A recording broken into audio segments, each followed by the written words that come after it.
오늘 죄에 대하여 네 번째 시간입니다.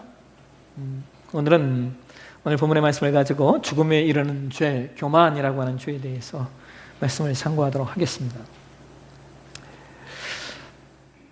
1667년에 간행된 책 가운데 파라다이스 로스트라고 하는 신라권이라고 하는 제목의 책이 있습니다.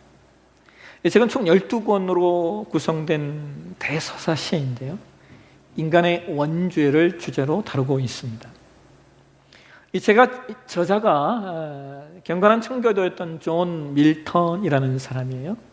그는 14세기에 이미 발표되었던 단테의 신곡이라고 하는 책의 내용과 그 구조를 기반으로 해서 이 책을 써내려갑니다. 그런데 이 책의 1권과 2권의 부분에서 이런 이야기를 해요. 원래 빛을 나타내는 자라고 하는 이름을 가졌던 천사장 루시엘이 타락하여 사탄으로 추락하는 장면에서 그가 이런 얘기를 합니다. 나는 천국에서 하나님을 섬기는 노예로 살기보다는 차라리 지옥에서 대접받는 왕이 되기를 원한다. 천사를 사탄으로 전락시킨 가장 무서운 원인이 뭐냐?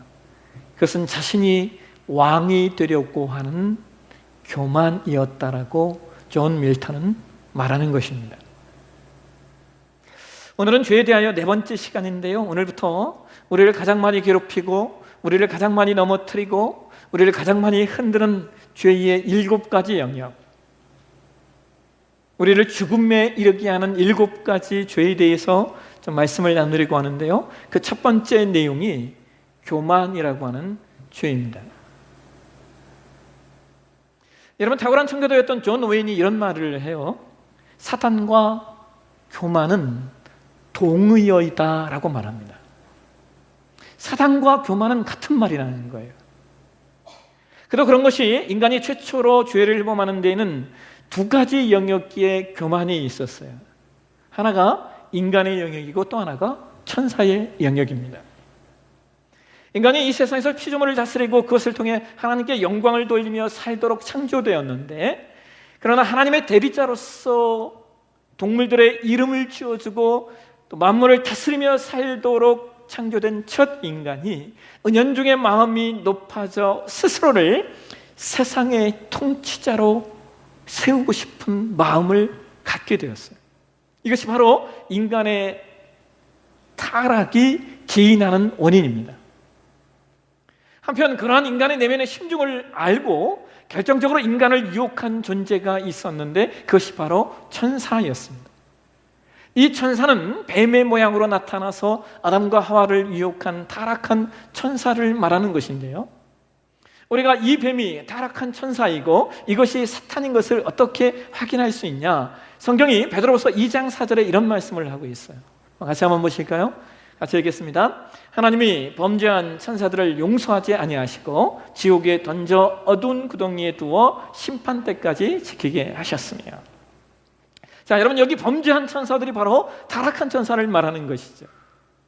그리고 이 뱀이 타락한 천사인 사탄이다라고 하는 것을 또 성경이 요한계시록 12장 9절에서 이렇게 말합니다. 한번 보실까요?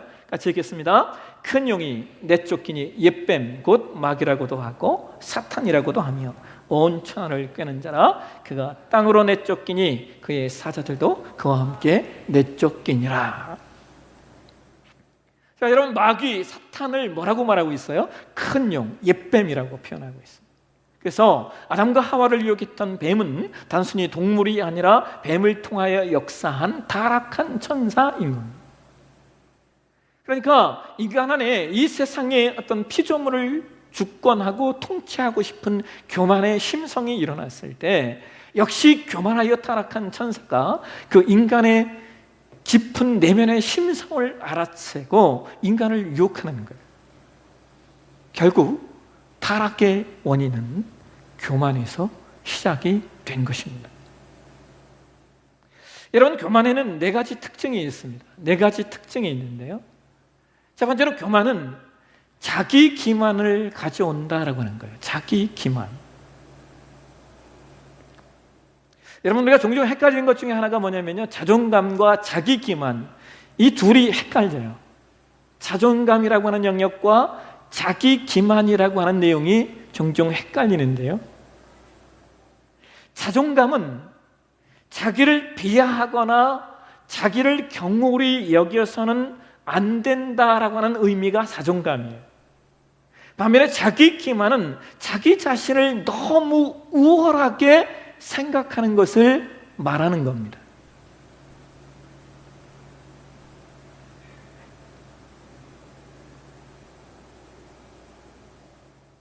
우리에겐 자존감이 필요하죠. 그런데 자기 기만으로 가서는 안 된다라고 하는 거예요. 왜 교만이 자기 기만이라고 하는 내용으로 나타나느냐? 이것을 칼빈 선생이 이렇게 얘기해요. 타락한 인간에게는 교만으로 인해 본성적으로 자기를 속이는 성향이 있다는 거예요. 이 본성적으로 자기를 속이는 성향이 뭐냐면 이런 거예요. 나는 다른 사람보다 나은 존재야. 나는 다른 사람보다 탁월한 존재야 라고 하는 것이 자기를 속이는 자기 기만이라는 거예요. 여러분, 인간은 내가 어떤 이런 어떤 일들을 행하면 나에게 어떤 찬사가 돌아올 것인가를 본능적으로 압니다. 내가 어떤 선한 일들을 하면 나에게 어떤 찬사가 올까? 그것을 인간은 본능적으로 알죠. 그런데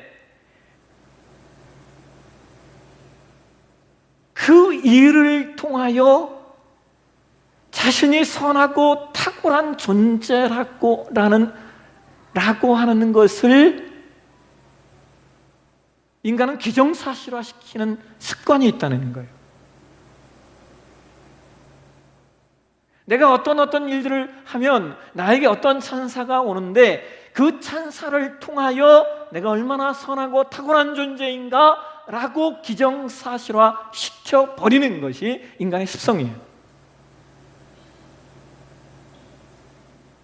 그래서 사도 바울이 고린도전서 3장 18절에서 이런 얘기를 해요. 같이 한번 읽도록 하겠습니다. 아무도 자신을 속이지 말라. 너희 중에 누구든지 이 세상에서 지혜 있는 줄로 생각하거든 어리석은 자가 되라. 그리하여 지혜로운 자가 되리라. 어리석은 자가 되래요. 그게 지혜로운 거래요. 왜요? 사람은 자기 자신을 속이는 기만에 탁월하기 때문입니다. 두 번째로 교만의 특징은 반드시 자신이 거한 공동체의 분열을 가져온다는 거예요. 교만은 타인의 의견을 존중하거나 경청하지 못합니다. 왜냐하면 언제나 자신의 판단과 생각이 더 합리적이고 의롭고 도덕적이라고 생각하기 때문이죠. 그래서 교만한 사람은 쌍방의 대화와 소통을 어렵게 만들고 또 무엇이 결정되었다 하더라도 그것에 승복하지 못하는 성향을 가지고 있습니다. 특별히 교회 공동체 안에는 이런 일들이 참 많이 일어나죠. 일반 사회에서는 어떤 그런 행태를 보였을 때 그 단체가 가지고 있는 어떤 규정과 룰에 따라서 제재할 수 있는 여건이 있지만 교회는 그런 것이 없는 경우가 많고 또 있다 하더라도 그것을 적용하기가 쉽지가 않습니다. 왜냐하면 그런 것들이 서로 간에 덕이 되지 않기 때문입니다. 또 심지어 교만은 가정 공동체에게까지 심각한 분열을 가져와요. 왜요? 내가 다 옳거든요. 내가 다 알거든요. 내가 틀릴 수 있다라고 하는 것을 인정하지 않게 될 때 가정에까지 이르러 분열이 이르게 돼요. 세 번째로 교만의 특징은 최후까지 남는 죄라는 거예요. 최후까지, 마지막까지 남는 죄가 교만이라는 거예요. C.S. 루이스 박사의 스크루테이프의 편지라고 하는 책이 있어요. 그래서 이런 얘기가 나와요. 늙고 경험이 많은 삼촌 악마가 젊은 풋내기 조카 악마에게 이런 조언을 해요. 얘야, 만약 신자가 겸손해지면 위기감을 갖고 긴급하게 대응해야 한다. 신자가 겸손해지려면 위기감을 갖고 긴급하게 대응해야 하는데, 그때는 신자의 마음속에 이런 마음을 심겨주어라. 아, 내가 이렇게 겸손해지다니. 신자가 겸손해지려고 할 때 그 마음 가운데 아, 내가 이렇게 겸손해지다니 라고 하는 마음을 심겨줘서 그러한 자부심과 만족감을 갖게 해라. 그 순간 자신이 겸손해졌다는 교만이 고개를 쳐들게 될 것이다. 또 신자가 이것조차 유혹으로 생각하고 마음을 다 잡으려고 하면 그때는 이렇게 말해 주어라. 내가 이렇게 근신하려고 하는구나. 내가 이렇게 근신하려고 하는구나 라는 마음을 심겨주어서 자신을 자랑스럽게 만들도록 해라. 그러면 교만이라는 죄가 고개를 쳐들 것이다. 여러분, 마귀의 계략이 얼마나 치밀합니까? 그래서 교만은요, 우리가 참 떨쳐버리기 어려운 죄라는 거예요. 네 번째로 교만의 특징은요, 가장 이 최악의 교만이 영적인 교만이라는 거예요. 영적인 교만. 여러분, 예수님께서 공생의 기간에 말씀하셨던 많은 내용들 가운데 하나가요, 예수님이 바리새인들을 그렇게 질책하시는 말씀들이 많이 기록되어져 있어요. 예수님이 바리새인들을 왜 질책하시느냐? 여러분, 당시의 바리새인들은요, 대단한 종교인이었습니다. 이스라엘 백성들이 대단히 존경하고 따르는 그런 신앙인들이었다는 거예요. 그런데 예수님은 그들을 질책하셔요. 왜요? 바리새인들은 가장 거룩한 행위인 기도를 가지고 자신을 철저히 포장하는 외식을 할 수 있는 존재들이었기 때문에, 가장 거룩해야 할 신앙의 내용을 가지고 어떻게 자신을, 자기의 우상을 만들어낼 수 있는 존재들이 바로 바리새인이었기 때문이라는 거예요. 그래서 여러분, 예수님의 가르침이 참 많은 내용이 있는데 그 예수님의 가르침의 핵심을 우리가 요약하면요, 마태복음 16장 24절로 요약이 돼요. 보실까요? 같이 한번 읽겠습니다. 이에 예수께서 제자들에게 이르시되 누구든지 나를 따라오려거든 자기를 부인하고 자기 십자가를 지고 나를 따를 것이니라. 여러분, 기독교 신앙의 핵심의 내용을요, 요약하고 요약을 하면요, 여기에 이르는 거예요. 자기 부인과 자기 십자가.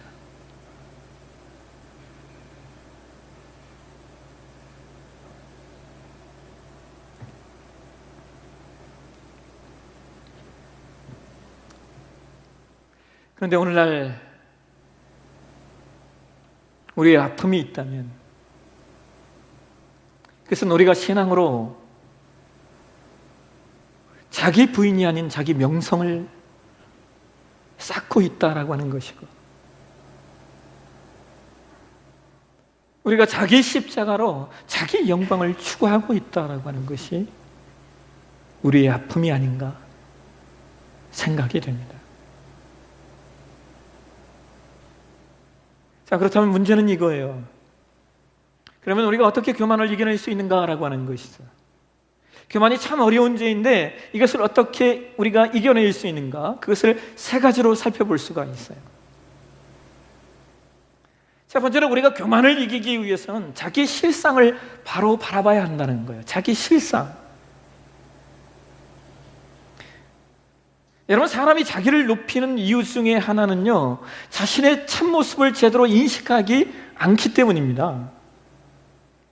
따라서 자기의 실상을 온전히 보는 것은 교만의 기초를 제거함으로써 교만을 극복하는 첫걸음이 되는 거예요.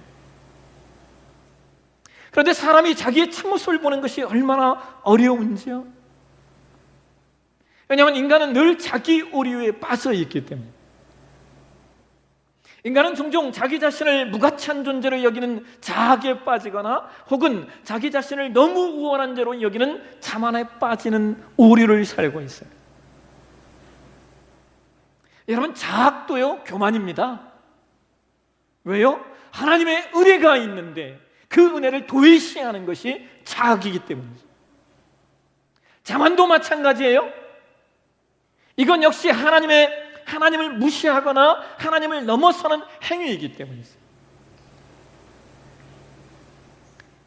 그래서 여러분, 구원이 뭐냐면요,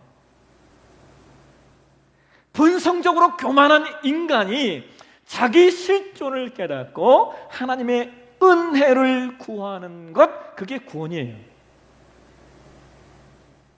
구원이 뭐냐? 우리는 본성적으로 자기의 실존을 깨닫고 볼 수가 없는 존재들이라는 거예요. 그런데 그런 존재들이 자기 실존을 깨닫고 하나님 도와주십시오, 하나님 나를 긍휼히 여겨주십시오 라고 고백할 수 있는 것, 그게 구원인 거예요. 또한 인간이 자기 실상을 제대로 보기 어려운 이유 중에 하나가 뭐냐면요, 인간은 모든 것을 상대화시키는데 능수능란하기 때문에 그래요. 인간은 모든 것을 상대화시키는 천부적인 자질을 갖고 있어요. 그래서 우리는 똑같이 죄를 짓고도 내 죄는 작아, 너의 죄가 커라고 말합니다.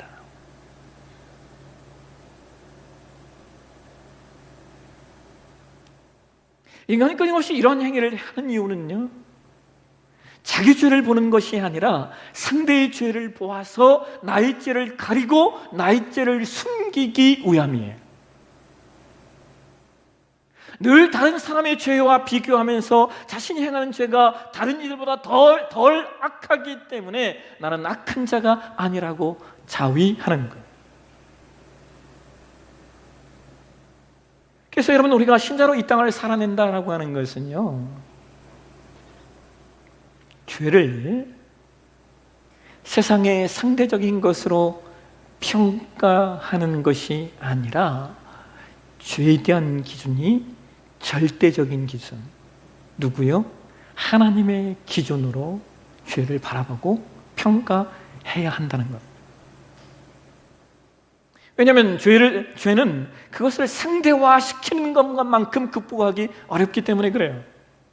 이것은 죄를 안 짓겠다라고 하는 것이 아니라 계속해서 죄를 짓는데 다만 양심의 가책을 갖지 않겠다는 심산이기 때문에 그렇습니다.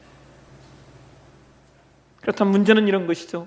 어떻게 하면 인간이 자기 실상을 온전히 볼 수 있느냐? 칼빈 선생이 기독교 강교라는 책에서 이렇게 말해요. 하나님에 관한 지식과 우리에 관한 지식이 서로 연결되어 있다. 하나님에 관한 지식과 우리 자신에 관한 지식은 서로 연결되어 있다. 무슨 말이에요? 하나님을 알지 못하면 인간은 자신이 어떤 존재인지는 결코 모른다는 거예요. 반면에 하나님을 알면 인간은 자기 실존을 보게 되기 때문에 하나님을 아는 지식이 필요하다는 거예요. 여러분 기억하십시오. 교만을 이겨내는 첫 번째 방법은 자기의 실상을 아는 것인데, 자기의 실상을 알기 위해서 먼저 하나님을 알아야 됩니다. 두 번째로 우리가 교만을 이겨내는 방법은 공동체 훈련을 통해서 가능하다는 거예요. 여러분, 제가 한 19년 전, 19년 전에 예수전도단이라고 하는 그 선교단체에서 그 DTS라고 하는 Discipleship Training School이라고 하는 그런 그 훈련 과정을 이제 받았는데요. 6개월 과정, 3개월은 강의를 듣고 3개월은 이제 아울리치 선교 여행을 이렇게 떠나는 그런 과정. 근데 3개월 강의를 들으면서도요, 공동생활하는 게 너무 힘들더라고요. 공동에서 같이 먹고 사고 각지 워크하면서 일하면서 이 사는 게요 너무 힘들더라고요. 그래서 제가 있었던 베이스에는 또 외국인들도 많이 있어가지고요. 하여튼 힘들었어요. 근데 더 힘들었던 게 뭐냐면요, 아울치가였어요. 3개월 동안 정말요 모두 다 밑바닥에 다 드러나요. 그 훈련을 받으러 갔다면 그래도 신앙이 있는 사람들이고, 또 우리 팀에는요 목사도 있고요 많았어요. 그런데 3개월 아울치 중국 선교회 여행을 하는데요, 3개월 동안요 얼마나 싸우는지요, 얼마나 싸웠는지 몰라요, 서로. 심지어 훈련성으로 같이 갔던 한 분의 목사님은요 현지 선교사님의 멱살을 붙잡고 싸웠어요. 다 깨졌어요. 그 속에서 자신의 실존을 보는 거예요. 아, 내가 별거 아니구나. 내가 타락한 인간이구나. 타락한 인간이 함께 공동체를 만들어가는 것이 얼마나 어려운가를 목도하게 돼요. 그래서 여러분, 우리에게 왜 공동체가 필요하냐? 서로 돕고 서로 격려하기 위해서도 필요하지만요, 그 속에서 나의 실존을 보게 되기 때문입니다. 특별히 오늘날과 같은 사회에서는요 절대적으로 필요한 게 이 공동체의 훈련이에요. 여러분, 요즘 자라나는 아이들이요 함께 살아가는 것을 배울 수 있는 장이 없어요. 우리는 교육이 당장 옆에 있는 사람을 이겨야 하는 시스템이기 때문에 학교에서도 공동체를 배우기가 힘들고요, 또한 가정 안에서도 애들 하나 둘 그렇잖아요. 그러니까 함께 살아가는 것을 배우기가 어려운 거예요. 그런데 참 놀라운 것은 세상은 절대로 혼자 살아갈 수가 없잖아요. 그래서 여러분 아이들을 교회 공동체 안에서 키우면서 함께 살아가는 법을 배우도록 하셔야 돼요. 물론 공동체 안에는 아픔이 있습니다. 공동체 안에는 어려움도 있어요. 그런데 그게 필요해요. 왜냐하면 우리는 아프지 않으면 배우지 않습니다. 우리는 어려움이 없으면요 성숙해지지가 않습니다. 무엇보다 우리가 공동체적 삶을 통하여 가장 많이 배우게 되는 것이 자기만의 사고방식, 자기의 생활 습관을 제어하는 훈련을 하게 되고, 그 속에서 구성원이 좀 마음에 들지 않아도 그를 인정해주고 그의 말을 들어주고 기다려주고 인내하는 연습이 있기 때문이고, 그 속에서 우리의 성품이, 우리의 인격이 성장하기 때문이에요. 그래서 여러분 기억하십시오. 교만을 이겨내는 두 번째 방법은 공동체적 삶 속에 담겨진 인생의 훈련, 삶의 훈련을 통하여 자기 교만을 내려놓는 과정이 있어야 한다는 거예요. 세 번째로 교만을 이기는 방법은 자기 부인의 겸손이 신자의 최고의 덕목임을 인식하는 데에서부터 시작이 된다는 거예요. 여러분, 오늘 저와 여러분이 봉독한 말씀이요 요한 3서예요. 요한 3서는 사도 요한의 서신이죠. 그런데 우리가 사도 요한에게는 이러한 별칭을 붙여주고 있습니다. 뭡니까? 사랑의 사도. 우리는 사도 요한을 사랑의 사도라고 지칭하죠. 왜냐하면 그가 사랑을 너무나 강조했고 또 그가 사랑하는 삶을 살아냈기 때문이에요. 그런데 오늘 본문에 보면 그러한 사랑의 사도인 요한이 한 사람을 강하게 비판하고 있어요. 누굽니까? 디오드레베라는 사람이에요. 왜 그를 비판합니까? 그는 으뜸되기를 좋아했던 존재였다라고 요한은 말합니다. 그런데 이것이 얼마나 큰 문제였던지 사랑의 사도인 요한이 대놓고 그의 이름을 질책하는 이유가 뭐냐? 그 으뜸되기를 좋아하는 교만이 교회를 망가뜨리고 있었기 때문입니다. 여러분, 사도들의 신앙을 이어서 계승한 사람들을 우리가 교부라고 이야기해요. 교부 중에 여러분이 잘 아시는 아구스티누스라고 하는 분이 계시죠. 어느 날 제자들이 어거스틴에게 물어요. 선생님, 신자가 가져야 할 최고의 덕목 3가지를 알려주십시오. 신자가 가져야 될 최고의 덕목 3가지. 어거스틴이 이렇게 말해요. 첫째는 겸손이다. 둘째는 겸손이다. 셋째도 겸손이다. 여러분, 왜 겸손이 신자의 삶 가운데 최고의 덕목일까요? 그것은 신자의 삶을 가장 많이 흔드는 그 교만이라고 하는 죄를 깨트리는 가장 강력한 무기가 겸손이기 때문에. 그래서 예수님도 공생애기간에 누누이 말씀하시는 게 이거예요. 누구든지 나를 따르려거든 자기를 부인하라. 첫째가 되고자 하면 무사람의 끝이 되라. 무사람을 섬기는 자가 되라. 무릇 자기를 높이는 자는 낮아지고 자기를 낮추는 자는 높아지리라. 여러분, 이것이 하나님 나라의 백성들이 살아내야 될 삶의 내용이에요. 근데 이것이 쉬운 일입니까?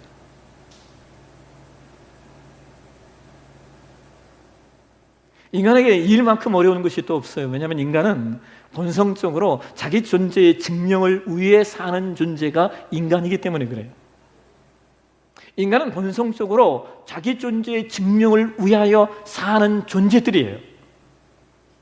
자기 존재의 증명을 위해 사는 존재들이 자기 존재의 증명을 내려놓고 겸손하라니, 이것만큼 어려운 게 또 어디 있어요? 그런데 여러분, 다윗 왕이 교만하지 않은 자의 삶의 축복이 무엇인지 우리에게 하나 알려주고 있는 게 있어요. 시편 131편 1절과 2절 말씀 한번 보실까요? 우리 말씀 표준 세번역 성경으로 한번 보시도록 하겠습니다. 같이 한번 읽겠습니다. 주님, 이제 내가 교만한 마음을 버렸습니다. 오만한 길에서 돌아섰습니다. 너무 큰 것을 가지려고 나서지 않으며 분에 넘치는 일을 이루려고도 하지 않습니다. 오히려 내 마음은 고요하고 평온합니다. 젖된 아이가 어머니 품에 안겨 있듯이 내 영혼도 젖된 아이와 같습니다.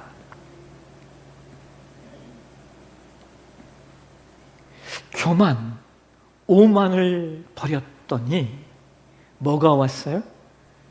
마음의 고요와 평온이 왔어요. 어머니 품에 안겨져 있는 아기가 갖는 평안처럼 말이에요. 여러분, 우리 삶을 요동하고 우리 삶을 흔드는 그 모든 것들은요, 한번 잘 생각해 보세요. 언제 찾아왔는지. 교만할 때 아닙니까? 우리가 높아지려고 했을 때, 우리가 자기 자랑에 사무쳤을 때, 오히려 우리의 삶의 평온이, 우리의 삶의 고요가 깨지지 않았습니까? 오늘 저와 여러분에게 이 다윗이 고백하고 있는 이 고요와 이 평온이 저와 여러분의 것이 되었으면 좋겠습니다. 말씀을 맺겠습니다. 청교도 신학자인 토마스 왓슨이 이런 말을 해요.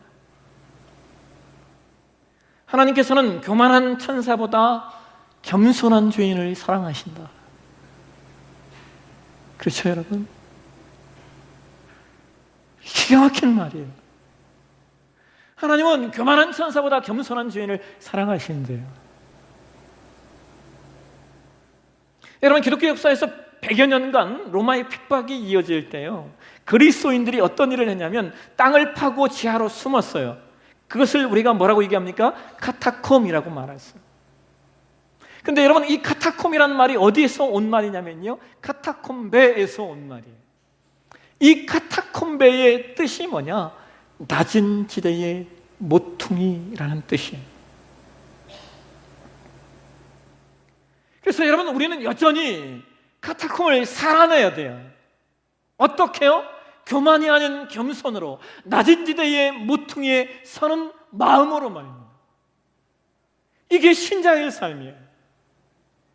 오늘 우리에게 허락하신 삶, 다윗의 고백처럼 우리가 교만을 버림으로 어머님의 품 안에 안겨있는 아기처럼 고유와 평안을 얻고 낮은 지대의 모퉁이에 서는 마음으로 이 시대의 카타콤을 살아내는 저와 여러분의 신앙이 되어주시길 주의 이름으로 축원합니다. 기도하겠습니다. 하나님, 오늘도 그 말씀 가운데 섭니다. 우리를 넘어뜨리고 요동케 하고 우리를 파괴 하는 교만, 하나님, 오늘 말씀을 통하여 우리가 교만을 이겨내고 겸손히 승리임을 놓치지 않는 우리 모두 되게 인도하여 주옵소서. 거룩하신 예수님의 이름으로 기도합나이다. 아멘.